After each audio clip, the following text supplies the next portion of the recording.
We came from Donegal, where we grew them big and small, and we ate them skins and all, so we did, and we ate them with their skins on, so we did. In the early 1800s in Ireland, during the reign of imperialism, the plots of land allocated to the peasant farmer were very small indeed, generally about a half to 3/4 of an acre in size. This community became known as the Cottiers. The tools that they used were generally homemade by a travelling tradesman known as the bonseer. Hay forks, hay rakes, spade handles, and the skeeveen, which was a tool for sawing potatoes, were all sourced from a local tree or a blackthorn bush. The saving of the hay was generally a big task and required all the fine weather that God sent. Firstly, it was cut with an implement known as a scythe and left for a period of time to dry out before being put into a pile called a tramcock. It was then tied down safely by a handmade rope or a sugan, to give it a Gaelic term, and left to season the field for a little longer.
The most important crop sown by the Cottier was the lump potato.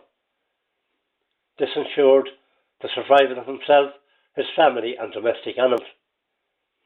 The implement used to perform this task was called a loy, or a one-man foot plough, to give it a Gaelic term from the west of Ireland, on Brogian Moor.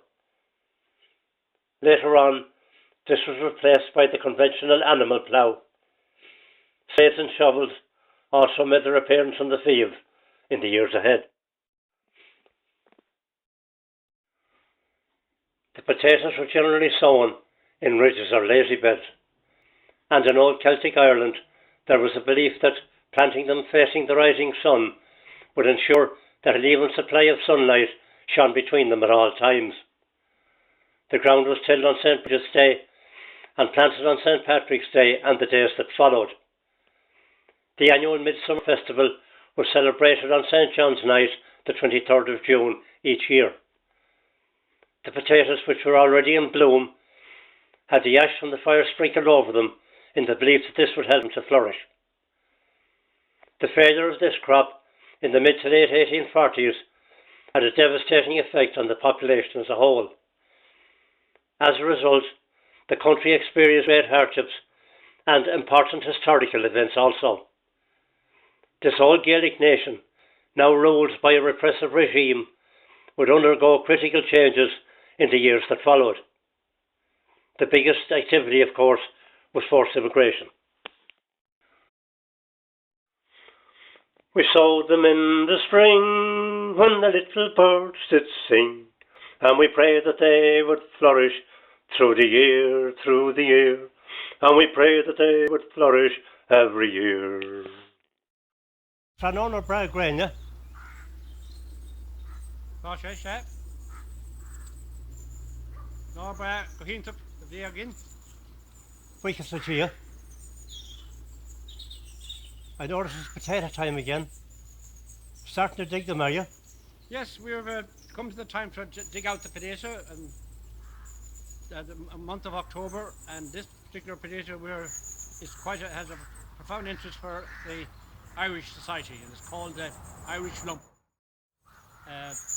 Hence, it became very popular, and also it could be cultivated in rather weak, poor soil, wet soil, which we know why it was so plentiful in many parts of the west of Ireland. So it was popular during the famine?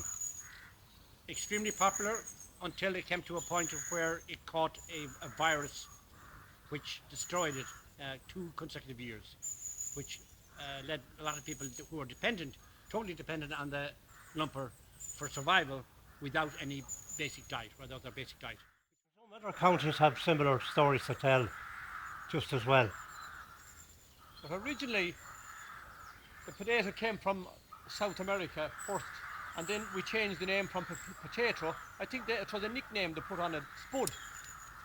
And originally, believe it or not, we didn't actually eat the potato in the beginning. We ate the stalk, believe it or not. We ate that fella there. That guy was boiled, they boiled it and eat it. They gave those to the animals until someday some guy decided he'd have, the stalks were gone bad and yellow and rotten. So he decided, and this is when they started eating the potato. Of course today we skin them anymore. That's what happened then. So he thought the lads underneath the ground were the roots? That's quite correct, yeah. This is the guy they ate. And you know, not bad now if that was boiled. A tiny, tiny little bit of taste of cabbage on that there now.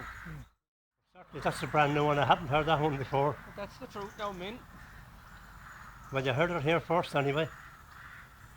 Will I turn one and stalk and see what comes out? We dug them in the fall when they were big and small, and we ate them one and all, so we did, and we ate them at every meal time, so we did. The Cottier and farm labourer struggled on through the 1800s until the Great Famine of Black 47 began to take its toll on the population, after which most of them became economic migrants to different parts of the world. Farming as an entity progressed on until the early 1880s, when the Land League was formed through the energetic work of Charles Stewart Parnell, Michael Davitt and Isaac Butt. And a brand new set of regulations were drafted up, ensuring that the cottier and the labourer got an equal portion of land to ensure a survival for the future. The Act of Fair Rights, Free Tenancy and Free Sale came into place, which left him in a more secure position for himself and his family for the years ahead.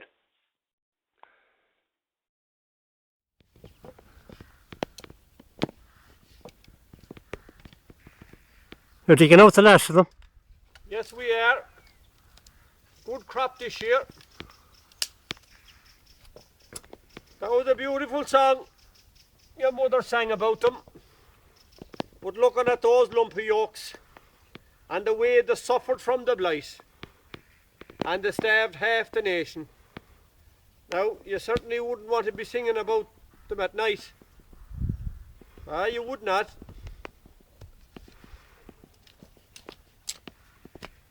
O Rocha the Vahawalya, O Rocha the Vahawalya, O Rocha the Vahawalya, Ani Shorak Danta.